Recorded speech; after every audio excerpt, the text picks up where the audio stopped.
नमस्कार साथियों, स्वागत है आपका हमारे YouTube चैनल पर। जैसा कि आपको पता होगा, आने वाले 1 से 2 महीने में आपके काफ़ी सारे एग्ज़ाम हैं और करंट अफेयर के क्वेश्चन की अगर बात की जाए तो काफ़ी अच्छा खासा परसेंटेज कवर करता है करंट अफेयर के क्वेश्चंस। और इस लिहाज से घटनासार के क्वेश्चंस की प्रैक्टिस करना आपके लिए बहुत ज़रूरी हो जाता है। तो घटनासार की जो बुक है वार्षिकांक और अर्धवार्षिक, उसके बेस पर आपको क्वेश्चंस की श्रृंखला हम देंगे। MCQ पे बेस्ड होगी जो आज उसका पहला वीडियो है। अगर आपको वीडियो पसंद आता है तो लाइक शेयर सब्सक्राइब ज़रूर कीजिएगा। अगर नहीं पसंद आता है तो कोई बात नहीं, आपकी चॉइस है, पर अगर आपको लगे कि इससे आपको लाभ हो रहा है तो सब्सक्राइब ज़रूर कीजिएगा। पहला प्रश्न अगर हम लोग देखें तो आत्मनिर्भर बनने के लिए एक मिशन चलाया गया। उस मिशन के तहत पिंक ई रिक्शा चलाया गया। क्वेश्चन में हम पूछ रहे हैं आपसे कि वह मिशन कौन सा है। आपके ऑप्शन है ग्रामीण विकास मिशन, प्रधानमंत्री कृषि मिशन, राष्ट्रीय शहरी आजीविका मिशन और महिला सशक्तिकरण मिशन। इसमें कन्फ्यूज़न आपको कहाँ होगा। पिंक ई रिक्शा या फिर पिंक कोई भी चीज़ की बात की जाती है तो यूजुअली वो वुमेन एम्पावरमेंट से संबंधित रहती है, पर यहाँ पर आपको ध्यान देना है कि ये आत्मनिर्भरता से संबंधित है, प्लस शहर की सड़कों पर चलाया जा रहा है, अर्थात शहरी आजीविका को, जो अर्बन लिवलीहुड है, उसको बढ़ाने के लिए किया जा रहा है। आपका सही आंसर है इसमें शहरी आजीविका मिशन के तहत ये योजना चलाई गई। दूसरा क्वेश्चन भी इसी से रिलेटेड है, इससे आपको 2 प्रश्न मिलेंगे। पहला चीज़ कि ये योजना जो है पिंक ई रिक्शा योजना कहाँ शुरू की गई, किसने शुरू किया और किस डेट को शुरू किया। ठीक है, बहराइच में जिला मजिस्ट्रेट मोनिका रानी ने किस वर्ष गांधी जी की पुण्यतिथि पर इस परियोजना की शुरुआत की। आपके ऑप्शंस हैं 2021, 23, 22 और 20। तो 2023 में गांधी जी की पुण्यतिथि पर इस योजना की शुरुआत की गई थी। ऑप्शन बी आपका करेक्ट है। थर्ड क्वेश्चन इंपॉर्टेंट मार्क कीजिएगा, इसमें 1-2 चीज़ें आपको एक्स्ट्रा मैं बताऊंगा। टिकाऊ प्रथाओं के उपयोग का उदाहरण किस क्षेत्र में स्थापित किया गया। शिक्षा, कृषि, ऊर्जा, परिवहन। इसमें अगर आप एलिमिनेशन मेथड लगाओगे तो बेस्ट रहेगा। टिकाऊ प्रथा, शिक्षा तो हो नहीं सकती क्योंकि इसमें किसी को एजुकेट किया जाएगा तो या तो जो इनोवेटिव टेक्नोलॉजी होगी उसके थ्रू किया जाएगा या कुछ और होगा, टिकाऊ प्रथा नहीं होगा। आपका ऑप्शन हो सकता है कृषि, ऊर्जा, परिवहन भी नहीं हो सकता।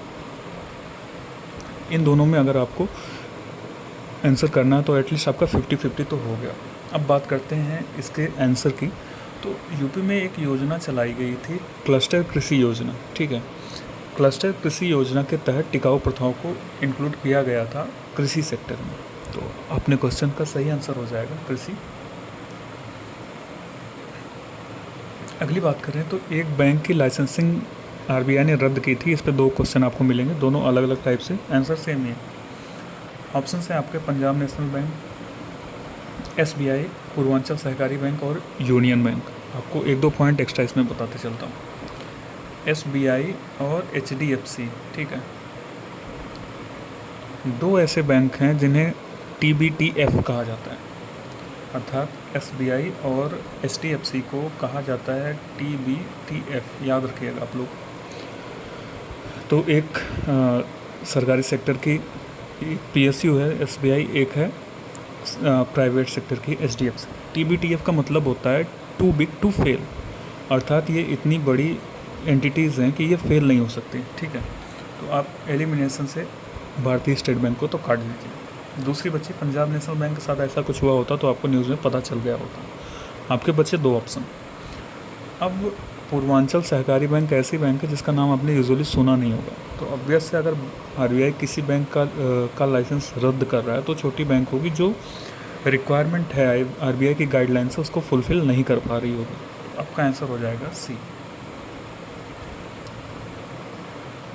इसमें भी 2 चीज़ें एक्स्ट्रा नोट कीजिएगा क्वेश्चन के साथ। उत्तर प्रदेश के किस जिलों को 2 नए उत्पादों के लिए GI टैग प्राप्त हुआ है। पहले तो ऑप्शन देख लेते हैं, वाराणसी, कानपुर, लखनऊ, अलीगढ़। सही आंसर तो इसका वाराणसी है, लेकिन 2 चीज़ें एक्स्ट्रा इसमें ध्यान रखिएगा। यूपी के कुल 6 नए प्रोडक्टों को GI टैग मिला है। ठीक है, और GI टैग के मामलों में यूपी 75 GI प्रोडक्ट्स के साथ नंबर 1 पर है। नंबर 2 पर आपका तमिलनाडु है। ठीक है, तो आप ऐसे याद रख सकते हैं कि जितने ज़िले हैं प्रेजेंट में, ठीक है। 75 उसे 76 की बात चल रही है, उसे अगर ना हम लोग कंसिडर करें तो 75 जीआई टैग के साथ यूपी पहले नंबर पर है, जिसमें 2 उत्पादों को वाराणसी में मिला है। एक तिरंगा बर्फ़ी है, तिरंगी बर्फ़ी है, एक और है। वो आप लोग कमेंट बॉक्स में कमेंट कीजिएगा कि दूसरी जीआई टैग की वस्तु क्या है जिस पे वाराणसी को जो वाराणसी में बनती है और जीआई टैग उसको मिला है, और अन्य 4 वस्तुएं क्या हैं। जो अगला क्वेश्चन मैं बोल रहा था ये है कि किस बैंक ने अपनी आर्थिक स्थिति के कारण खुद को बंद कर दिया। क्वेश्चन वही घुमा के पूछा गया है। Reserve Bank of India, Purvanchal Sahakari Bank, Axis Bank, Yes Bank. बहुत ईजी है, आप लोग कर सकते हो, उस पर डिस्कस नहीं करेंगे। ये क्वेश्चन मार्क कर लीजिएगा, पूछा जा सकता है कि सस्टेनेबल एरोमा क्लस्टर, एरोमा का मतलब होता है सुगंध, एरोमेटिक से बना है, और अगर मोटा मोटी आप हिसाब किताब लगाएं तो सुगंध का मतलब है इत्र या गुलाब से ही आएगा, तो ये है संबंधित तो कृषि से, ठीक है। ये आपको पहला क्लू मिल गया कि ये अगर होगा तो एग्रीकल्चर से संबंधित होगा।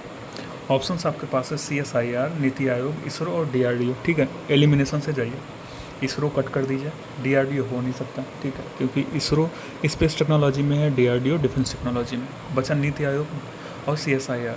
CSIR ही कृषि से संबंधित सारी चीज़ों को देखती है, इसलिए आप इसे आंख बंद करके भी कर सकते हो, इवन आपको ज़्यादा सोचने की ज़रूरत नहीं पड़ेगी। एक क्वेश्चन और एरोमा क्लस्टर से ही, इस पर ज़्यादा एम्फेसाइज इसलिए कर रहा हूँ क्योंकि एग्रीकल्चर से संबंधित क्वेश्चन आते हैं, इसलिए आप देखिएगा। उत्तर प्रदेश में पहला इको फ्रेंडली एरोमा क्लस्टर किस तारीख को लॉन्च किया गया। कभी कभार फैक्चुअल क्वेश्चन आते हैं, इसलिए ध्यान रखिएगा।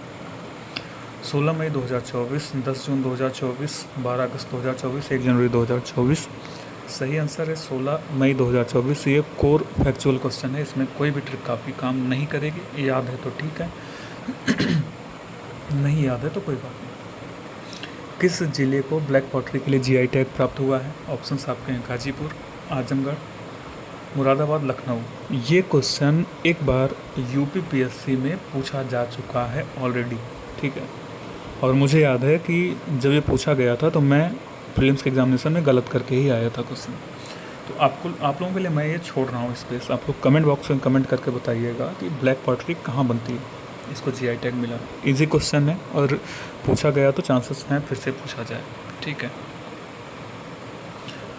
आज के लिए लास्ट क्वेश्चन करते हैं। उत्तर प्रदेश के किस जिले का प्रोडक्ट है तिरंगी बर्फ़ी, ठीक है, उसको जीआई टैग मिला है। वाराणसी, लखनऊ, अलीगढ़, लखीमपुर खीरी। आपको हमने बताया तिरंगी बर्फ़ी, और एक और प्रोडक्ट है, दूसरे प्रोडक्ट का नाम मैंने आपसे कमेंट बॉक्स में पूछा, बताइएगा। ये वाराणसी में बनती है, इसको जीआई टैग मिला है। तिरंगी बर्फ़ी जो है आज़ादी के समय से ही एक जो व्यापारी वो बनाता रहा है, और इसको जीआई टैग का दर्जा दिया गया। तो आज के सेशन के लिए इतना ही। उम्मीद करता हूँ आपको ये निश्चित तौर पर पसंद आया होगा। अगर पसंद आया तो रिएक्ट ज़रूर कीजिएगा, जिससे आपको भी हम फर्दर वीडियोस दे सकें। इतने के साथ ही कैप्टन का राम राम। Thank you.